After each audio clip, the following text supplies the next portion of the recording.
Hello નમસ્કાર વિદ્યાર્થી મિત્રો, વેદ ડિજિટલ એજ્યુકેશનમાં આપનું હાર્દિક સ્વાગત છે। આજે આપણે ધોરણ 5 વિષય હિન્દીમાં પાંચમું પ્રકરણ ચિડિયા ઘર કે શેર જેનો આપણે અભ્યાસનું સોલ્યુશન જોવાના છીએ। પાઠનું આપણે સરસ મજાનું સોલ્યુશન જોઈ ચૂક્યા છીએ। તો ખાસ ચેનલમાં નવા હોય તો ચેનલ સબસ્ક્રાઇબ કરી બાજુમાં વાળા બેલ આઇકનને પ્રેસ કરો જેથી તમને અવનવા વિડીયોની નોટિફિકેશન મળે। वीडियो लाइक करो, तमारा मित्रों दोस्तों ने शेयर करो। तो लईए पांचमो चिड़िया घर की सैर जेनो अभ्यास सोल्यूशन। तो पेलू छे ऊंची आवाज में पढ़िए। तो एमा पेलू क्ष, तो मित्रों क्ष आवे एवा शब्द कया कया छे बराबर। तुमने परीक्षा में पूछी शके कि क्ष धरावता 3 शब्द लखो। तो रक्षक आवी गयो क्ष, रक्षा, पक्षी, त्र पत्र, नेत्र पुत्र, ज्ञ आज्ञा ज्ञान प्रज्ञा, श्र श्रम परिश्रम विश्राम। तो આવી રીતે તમને પરીક્ષામાં પૂછાય ક્ષ ઉપરથી ત્ર ઉપરથી જ્ઞ ઉપરથી શ્ર ઉપરથી તો તમે આવી રીતે શબ્દ લખી શકો છો। બીજું પઢીએ और लिखिए।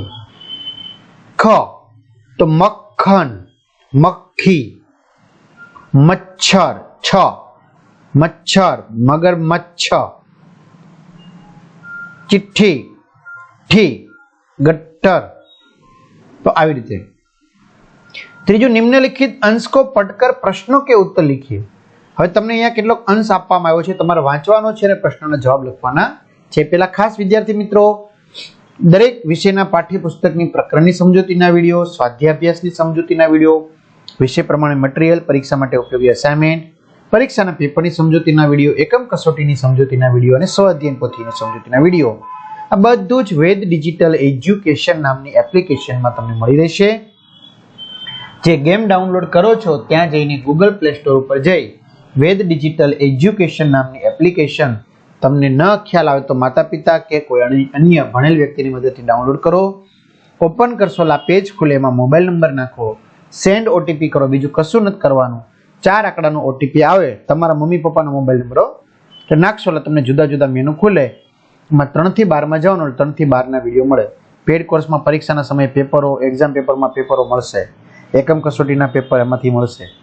5મું ધોરણ તમારું સિલેક્શન કરી વિષય પ્રમાણે તમે પાઠવાઇઝ વિડીયો જોઈ શકો, અથવા શાળા મિત્રમાં ધોરણમાં તમારું ધોરણ સિલેક્ટ કરી પાઠ્યપુસ્તકમાં વિષય પ્રમાણે પાઠવાઇઝ વેદ ડિજિટલના વિડીયો ફ્રીમાં મળશે।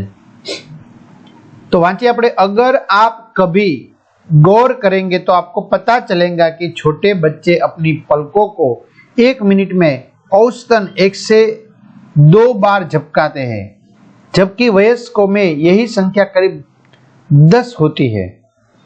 हमारे शरीर को एक वक्त का खाना पचाने या हजम करने में करीब 12 घंटों का समय लगता है। क्या आपको पता है कि हमारे यानी मानव शरीर में नाक व कान दो ऐसे अंग है जिनका आकार पूरे जीवन काल तक बढ़ता ही रहता है।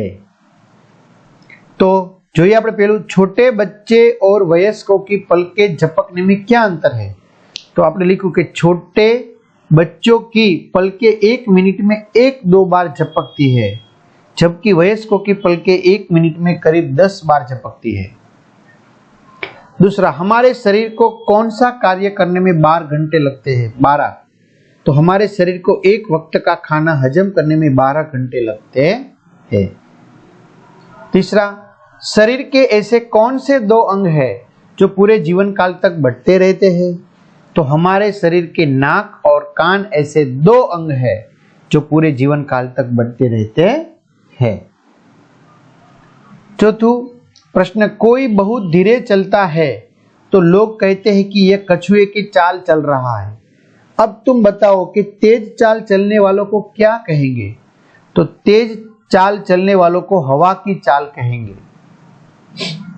5मुं, चिड़ियाघर में जाकर क्या क्या नहीं करना चाहिए? तो जवाब है चिड़ियाघर में जाकर पिंजरे के नजदीक नहीं जाना चाहिए, शोरगुल नहीं करना चाहिए, जानवरों को चिढ़ाना नहीं चाहिए, जानवरों की ओर कंकड़ या खाना नहीं फेंकना चाहिए। तो आ रीते विद्यार्थी मित्रों सरस मजाનું અભ્યાસનું સોલ્યુશન થયું। તમારા મિત્રો દોસ્તોને જાણ કરજો। ચેનલમાં ન હોય તો હજી કહું છું ચેનલ સબસ્ક્રાઇબ કરો તો આવા અવનવા વિડીયો તમને મળતા રહે. અસ્તુ. જય હિન્દ, જય ભારત.